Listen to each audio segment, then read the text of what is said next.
जय हिंद दोस्तों, MPPSC 2.0 में आप सभी का स्वागत है। दोस्तों आज के इस वीडियो में हम लोग डिस्कस करने वाले हैं MPPSC प्री 2020-21 के लिए यूनिट 4, जिसके अंतर्गत हम लोग बात करेंगे भारत एवं विश्व का भूगोल। तो चलिए स्टार्ट करते हैं। सबसे पहला क्वेश्चन है, वर्तमान में हिमालय की ऊंचाई कितनी है? तो वर्तमान में हिमालय की ऊंचाई काफ़ी चर्चा में रही है, तो ये प्रश्न आपसे पूछा जा सकता है। तो कितनी है? तो 8848.86 मीटर। ठीक है, इसमें 0.86 को ध्यान रखें क्योंकि अंतर जो आया है वो 0.86 का आया है, तो ये इंपॉर्टेंट हो जाएगा। अगला प्रश्न है, स्वर्ग का शीर्ष या सागर माथा उपनाम से जाना जाता है? तो उत्तर हो जाएगा माउंट एवरेस्ट को।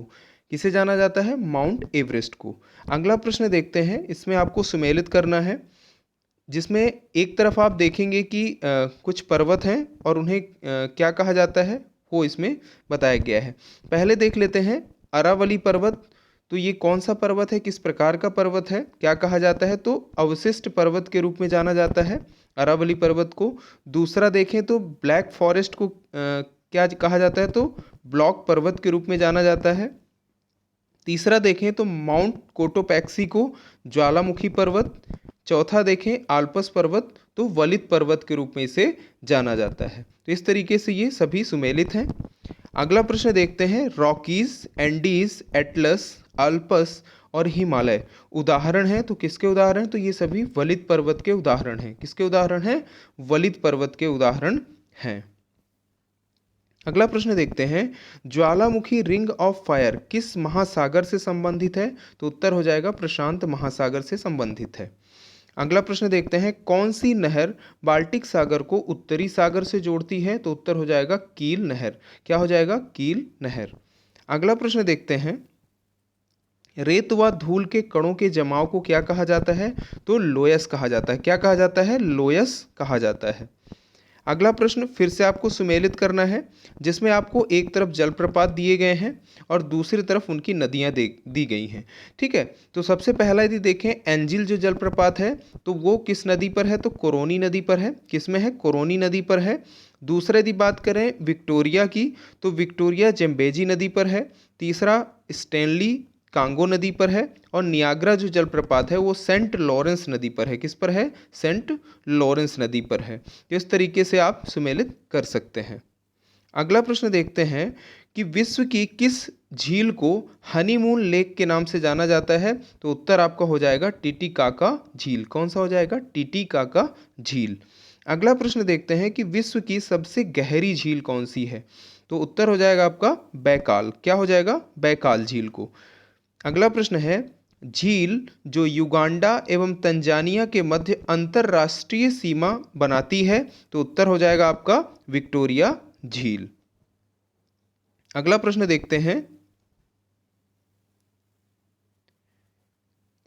महाद्वीप जिसे the land of golden please के नाम से जाना जाता है या कहा जाता है? तो उत्तर हो जाएगा आपका ऑस्ट्रेलिया। क्या हो जाएगा? ऑस्ट्रेलिया। अगला प्रश्न देखते हैं, दक्षिण गंगोत्री कहाँ स्थित है? तो दक्षिण गंगोत्री अंटार्कटिका में स्थित है। कहाँ स्थित है? अंटार्कटिका में स्थित है।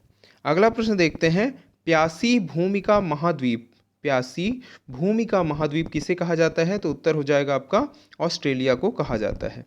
अगला प्रश्न देखते हैं, दक्षिण अमेरिका में प्रवाहित होने वाली सबसे लंबी नदी कौन सी है? तो उत्तर आपका हो जाएगा अमेजन नदी। अगला प्रश्न देखते हैं कि भारत में टिन उत्पादक राज्य, तो भारत में यदि टिन उत्पादक राज्य की बात करें तो छत्तीसगढ़ हो जाएगा।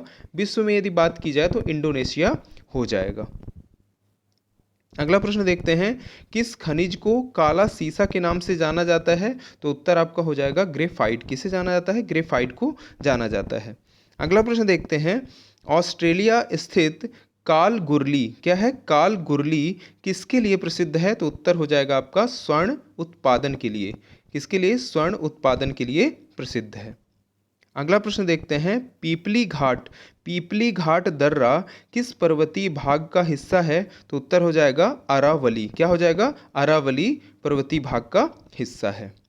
अगला प्रश्न देखते हैं, अंतः स्थलीय नदी का उदाहरण है, तो कौन सी नदी है? तो घग्गर नदी को अंतः स्थलीय नदी का उदाहरण माना जाता है। अगला प्रश्न देखते हैं, अब इसमें देखेंगे आप तो एक तरफ दर्रे हैं और दूसरी तरफ वो किस राज्य या देश में है ये आपको बताना है। तो उत्तर इसमें देखते हैं कैसे हैं, सुमेलित है, सारे सुमेलित करके आपको बताए गए हैं इसमें। तो नथुला की यदि बात करें तो सिक्किम में है, तुजू दर्रे की बात करें तो मणिपुर में है, पाल घाट की बात करें तो केरल में है, और खैबर दर्रे की यदि बात की जाए तो पाकिस्तान में है। अगला प्रश्न देखते हैं, कौन सी नदी अपने मार्ग परिवर्तन हेतु जानी जाती है? कौन सी नदी अपने मार्ग परिवर्तन हेतु जानी जाती है? तो उत्तर हो जाएगा आपका कोसी नदी। कौन सी? कोसी नदी। अगला प्रश्न देखते हैं, कौन सी नदी कच्छ के रण में समाहित हो जाती है? तो उत्तर है आपका लूनी नदी। क्या हो जाएगा? लूनी नदी।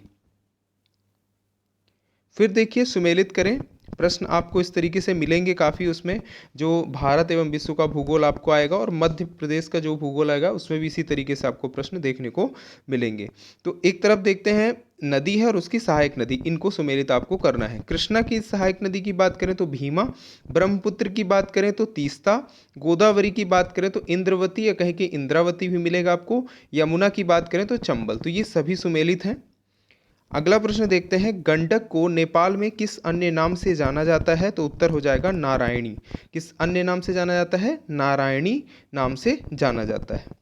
अगला प्रश्न है, जैविक मरुस्थल नाम से जानी जाती है ऐसी कौन सी नदी है जिसे जैविक मरुस्थल के नाम से जाना जाता है? तो उत्तर हो जाएगा आपका दामोदर नदी को जैविक मरुस्थल नाम से जाना जाता है। अगला प्रश्न देखते हैं, दूध गंगा नदी किस राज्य में प्रवाहित होती है? तो उत्तर हो जाएगा जम्मू और कश्मीर, J&K में ये प्रवाहित होती है। अगला देखते हैं, भारत का दूसरा सबसे बड़ा नदी बेसिन कौन सा है?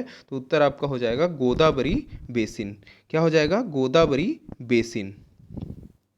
भारत में चंदन की लकड़ी हेतु प्रसिद्ध राज्य क्या है? कौन सा है? तो कर्नाटक राज्य को चंदन की लकड़ी के लिए जाना जाता है।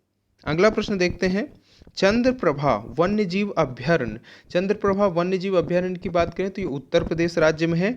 बांदीपुर की यदि बात करें तो ये कर्नाटक राज्य में है। अगला प्रश्न देखते हैं, नीलगिरी की पहाड़ियों में खेती की जाती है, किसकी खेती की जाती है? तो कॉफ़ी की खेती वहाँ पर की जाती है। इसके साथ साथ यदि आप देखेंगे कि जो नीलगिरी है वो पश्चिमी घाट एवं पूर्वी घाट का जो मिलन स्थल है उसे क्या कहा जाता है? नीलगिरी कहा जाता है। तो इसका भी आप ध्यान रखें। तो इस तरीके से 224 प्रश्न अब तक डिस्कस किए जा चुके हैं।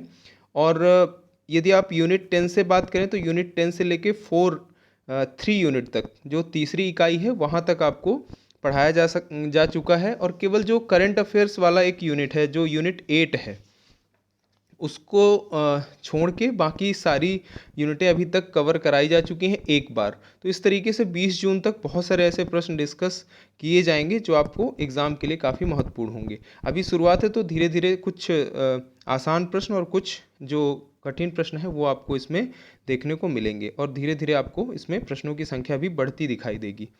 तो ये आज 224 क्वेश्चन यहाँ पर कंप्लीट होते हैं और यूनिट आपकी 3 तक इसमें कंप्लीट हो गई है। तो कल हम लोग क्या करेंगे, एक रिवीजन वीडियो रखेंगे जैसा कि पिछले संडे को हमने किया था, जिसमें 101 वीडियो का एक रिवीजन वीडियो जो पहला रिवीजन वीडियो है वो आपको मिल जाएगा प्लेलिस्ट पे, वहाँ आप जाके देख सकते हैं। और उसके बाद 101 प्रश्न से 224 तक कल हम फिर से रिवीजन करेंगे। संडे को रिवीजन हम लोग करते हैं और सारे प्रश्नों को फिर से एक बार रिवीजन करेंगे। वीडियो देखने के लिए बहुत बहुत धन्यवाद। जय हिंद।